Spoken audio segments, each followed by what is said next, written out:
ഈശോ മിശിഹായ്ക്ക് സ്തുതിയായിരിക്കട്ടെ. Praise be to Jesus. Hallelujah.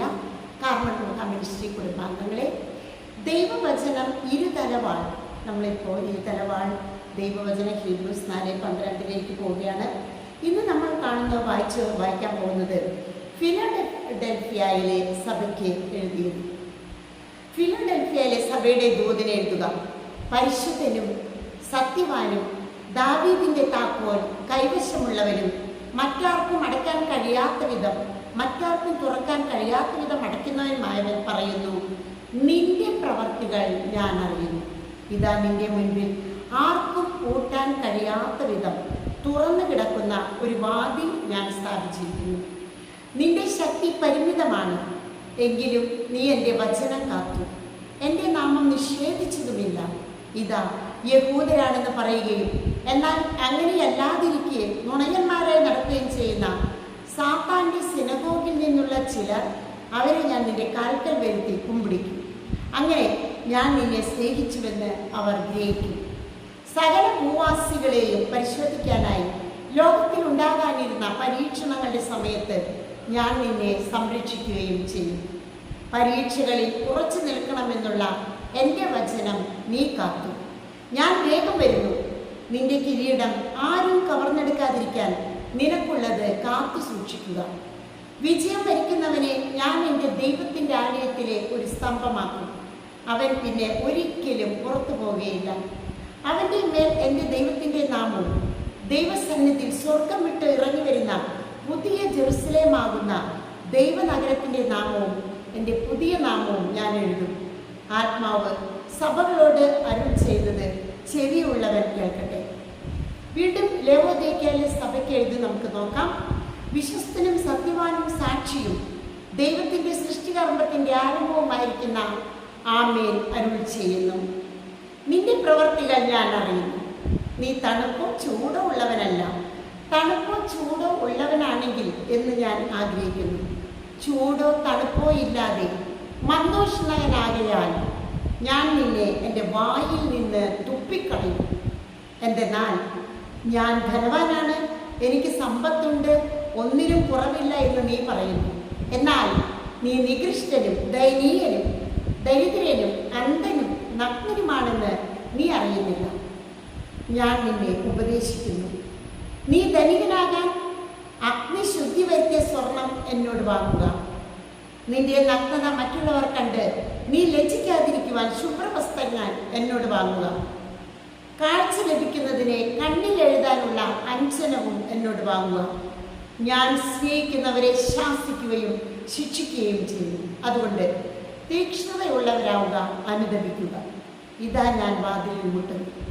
ആരെങ്കിലും എൻ്റെ സ്വരം കേൾക്കുകയും വാതിൽ തുറന്നാൽ ഞാൻ അവൻ്റെ അടുത്തേക്ക് വന്ന് ഞങ്ങൾ ഒരുമിച്ച് ഭക്ഷിക്കുകയും ചെയ്യും. ഞാൻ വിജയം വരിച്ച് എൻ്റെ പിതാവിനോടൊത്ത് അവിടുത്തെ സിംഹാസനത്തിൽ ഇരിക്കുന്നത് പോലെ വിജയം വരിക്കുന്നവനെ എന്നോടൊത്ത് എൻ്റെ സിംഹാസനത്തിൽ ഞാൻ ഇരുത്തും. ആത്മാവ് സഭകളോട് അരുൾ ചെയ്യുന്നത് എന്തെന്ന് ചെവിയുള്ളവൻ കേൾക്കട്ടെ.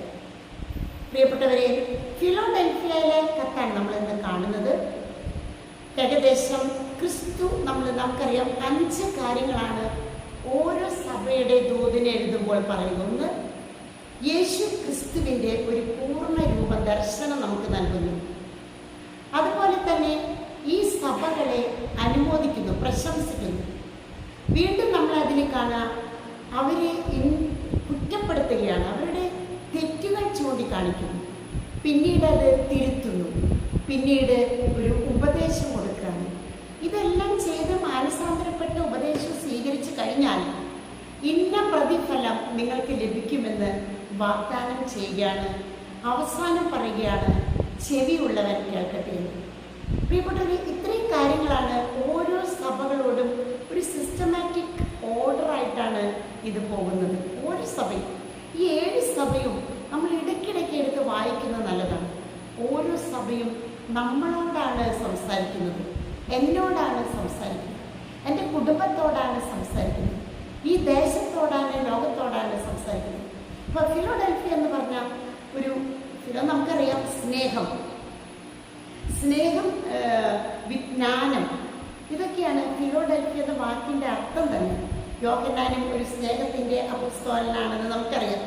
ഇവിടെ യേശുവിനെ ചിത്രീകരിക്കുന്നത് ദാവീദിൻ്റെ താക്കോൽ, അത് തുറന്നാൽ ആരും അടയ്ക്കുകയില്ല, അടച്ചാൽ ആരും തുറക്കുകയില്ല എന്ന് പറയുന്ന ഒരു ഇതാണ് ക്രിസ്തുവിനെ കുറിച്ച് പറയുന്നത്.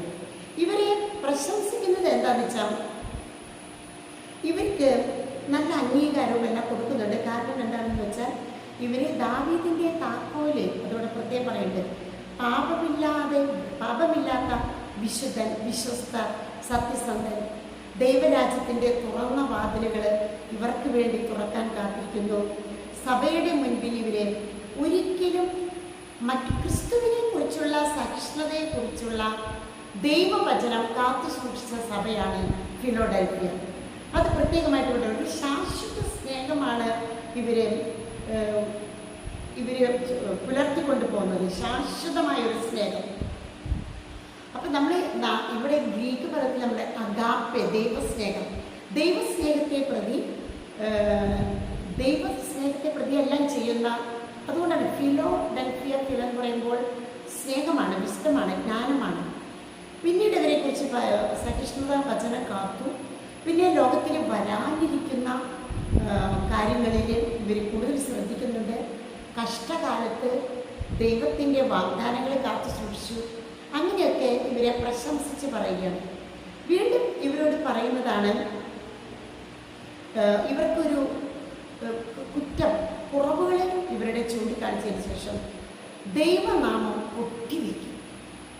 നിങ്ങളെ ദൈവത്തിൻ്റെ ഒരു പുതിയ നാമം, ക്രിസ്തുവിൻ്റെ പുതിയ നാമം അറിയപ്പെടും, അത് കൊത്തിവെക്കും.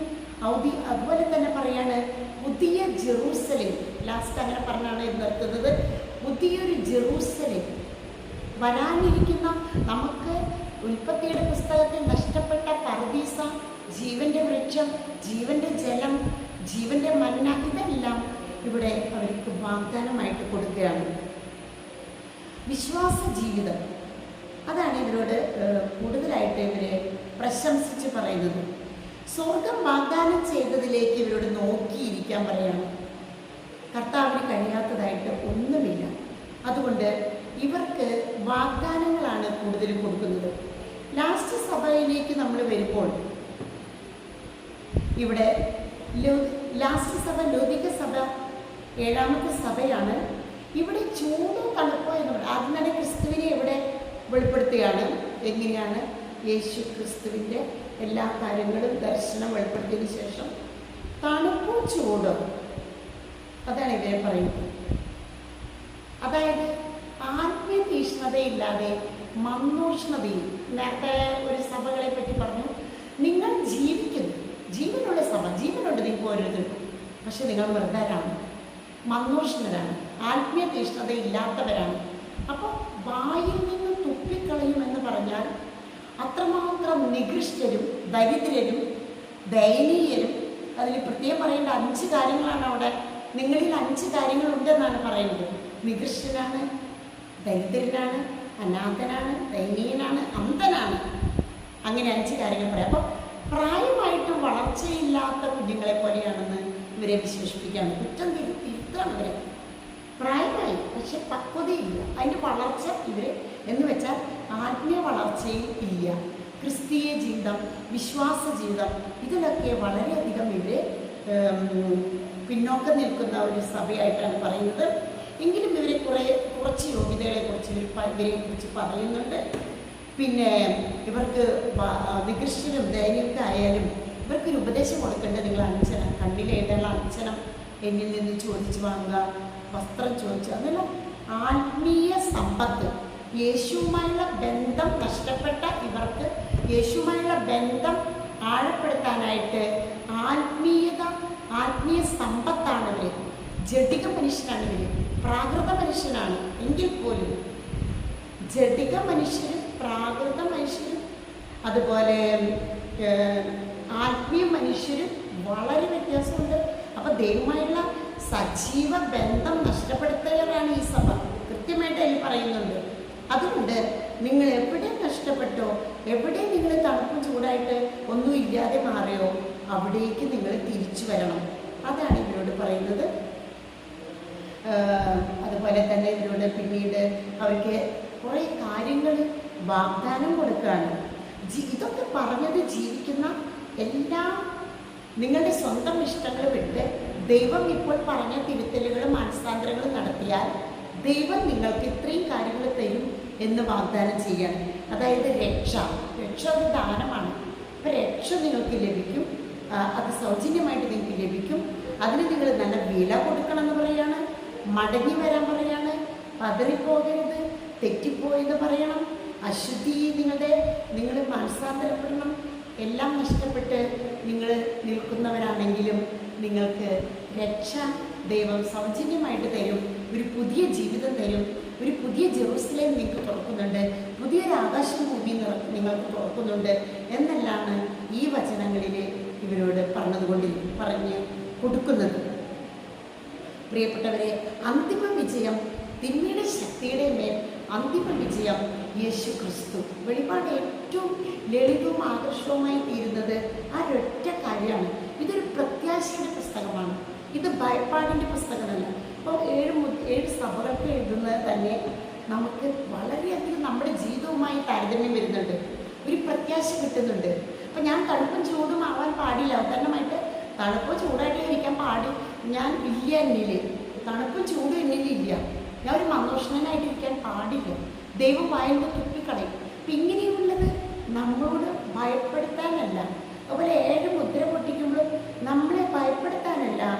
അതായത് ദൈവം ദൂതനെ അയച്ച് എഴുതുക എന്ന് പറയുമ്പോൾ നിങ്ങൾക്ക് വരാൻ പോകുന്ന രക്ഷ, ഉൽപ്പത്തി പുസ്തകം, അവിടെ നഷ്ടപ്പെട്ട പറുദീസ, ദൈവിക ജീവൻ, ജീവന്റെ വൃക്ഷം, ജീവന്റെ ഉറവ ഒഴുകുന്നു, അത് അരുവിയായിട്ട് ഒഴുകുന്നത് കാണാം എന്നൊക്കെ പറയുമ്പോൾ സ്വർഗീയ ജീവൻ ലക്ഷ്യമാക്കിക്കൊണ്ട്, സ്വർഗീയ പറുദീസ, നിത്യജീവൻ, നിത്യത ലക്ഷ്യമാക്കിക്കൊണ്ടാണ് ജീവിക്കണമെന്നാണ് 7 സഭകളോട് പറയുന്നത്. Praise the Lord, hallelujah. ഈ 7 സഭകൾ നിങ്ങൾ ഇടയ്ക്കിടയ്ക്ക് വായിക്കണം. ഇടയ്ക്കിടയ്ക്ക് എടുത്ത് വായിക്കണം.